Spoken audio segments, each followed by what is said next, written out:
Royal Ascot has always functioned as far more than 5 days of elite racing and high-fashion millinery. It is the living stage on which the House of Windsor rehearses its public choreography, signaling exactly who is in favour, who has drifted to the margins, and how the monarchy wishes to present itself to the nation and the wider Commonwealth. Each afternoon the same ritual unfolds. Carriages roll in procession along the straight, the first bearing the sovereign and consort, the second filled with the heirs or senior working royals, the remainder occupied by those whom the Crown wishes to highlight as trusted confidants or favoured members of the extended family. A seat in one of those follow-on landauers is therefore a potent visual endorsement. You are literally being drawn in the monarch's wake across the sacred turf in full view of the spectators, the global television audience, and the racing press. For Sarah, Duchess of York, the last time those greys and bays trotted her towards the grandstand cameras, she was still a newly minted Windsor, the bright, irreverent foil to her more formal sister-in-law Diana. That was the mid-90s, before a cascade of tabloid embarrassments, a very public divorce and a slow slide from inner-circle privilege to polite exile. Throughout the remainder of Queen Elizabeth II's reign, Sarah Ferguson was welcomed at Balmoral's private gatherings and remained under the same roof as her ex-husband at Royal Lodge, yet the outward-facing rituals of monarchy, trooping the colour balcony moments, state banquets, Easter service walks, and most pointedly, Royal Ascot, ticked by without her. Since Charles III acceded, however, subtle but unmistakable signals of rehabilitation have glinted through the pageantry.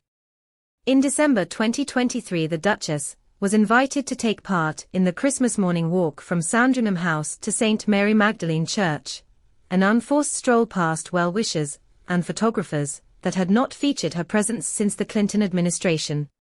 6 months later, she appeared in the Wimbledon Royal Box with Princess Beatrice, a vantage point from which she had been absent for 30-plus summers.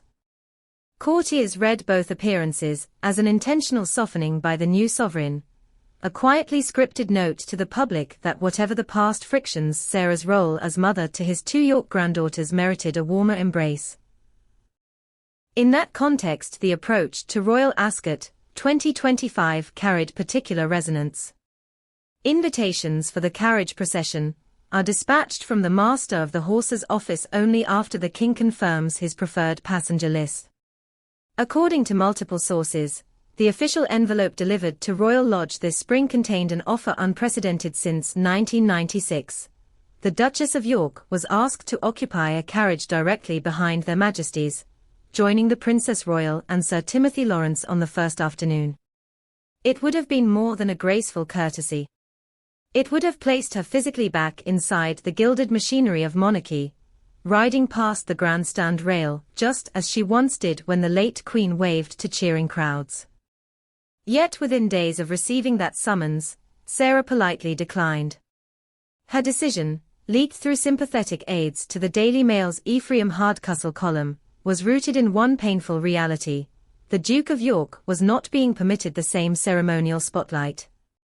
Prince Andrew, permanently removed from military patronages and public Her Royal Highness status, remains persona non grata for outward parade.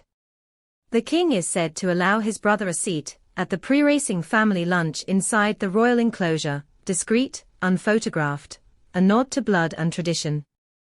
But stepping out before clicking lenses, greeting the Royal Ascot crowd from a moving landau, that is deemed incompatible with the palace's ongoing effort to shield the monarchy from fallout linked to the Epstein scandal and the Z. Jufrey settlement. Faced with the spectacle of arriving in glory, while the father of her daughters watched from the shadows, Sarah chose to step back. Friends say the decision was agonizing precisely because the invitation had thrilled her, an unmistakable sign the new reign was willing to redraw old boundaries. She had already selected a hat from milliner Jess Collette, an ivory disc trimmed with dusky rose silk roses meant to complement a sharply tailored peach coat dress. Those plans were quietly shelved. Instead, she informed palace officials that, relieved though she was to be considered, she would prefer to watch the racing privately from a box shared with Princess Beatrice, Edoardo Mapelli Mozzi, Princess Eugenie and Jack Brooksbank. The choice speaks to the tangle of loyalty, image management, and familial love that defines life on the Windsor fringe. Sarah's public narrative for 30 years has hinged on unwavering support for Andrew, sharing domestic space at Royal Lodge, accompanying him to Balmoral shoots, refusing to scold him in interviews even when global commentators urged distance. Declining the King's offer spares the Duke a piercing comparison. His ex-wife celebrated on the course he once ruled, while he slips in through a side gate. It also protects her daughters from awkward headlines that would inevitably pit their parents' fortunes against each other. From the monarch's vantage, the refusal is likely greeted with understanding, perhaps even relief. Charles extended the invitation partly to demonstrate magnanimity, but also to test how far public opinion would stretch. By answering no, Sarah spares him a minor risk: photographs that pair a freshly rehabilitated Duchess with a conspicuously absent Duke might have reignited social media criticism about royal double standards. The King can truthfully say he offered generosity. The Duchess, by declining, can declare steadfast loyalty. Both narratives serve the institution. Still, courtiers note that this does not mark a reclosing of the gates. Sarah retains her invitations to Balmoral, to Sandringham, to occasional Windsor Castle receptions celebrating charities she champions. She is expected to attend Trooping the Colour, as an unseen guest inside Horse Guards, or St. James's Palace, though not on the Buckingham balcony. Her children, firm favourites of the King and Queen, remain visible at investitures and garden parties. The path toward partial reintegration remains open provided she continues to balance discretion with the warm informality that once made her a press darling before it tipped into tabloid mayhem. For Ascot itself, the symbolism lingers. The carriages will still roll out at 2 o'clock sharp, the King in dove grey morning coat, the Queen in an ice blue Philip Tracy confection, the public scanning each leather seat for clues about standing and favour. The Duchess of Edinburgh may slot into the second landau beside the Princess Royal. The Prince and Princess of Wales will anchor the third. There will be chatter about Princess Anne's tireless work ethic and the Edinburgh children beginning to sample official duties. But in the hush of the royal enclosure bar you may catch an echo of a different story. How a one-time outcast was summoned, perhaps forgiven, yet chose absence for the sake of a disgraced prince she still calls family. That choice reminds the watching world that behind the regimented pomp of Royal Ascot beats a network of human allegiances.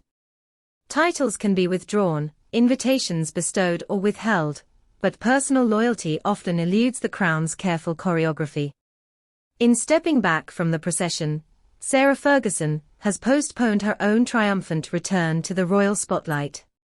She has also confirmed what even 30 years of separation could not erase.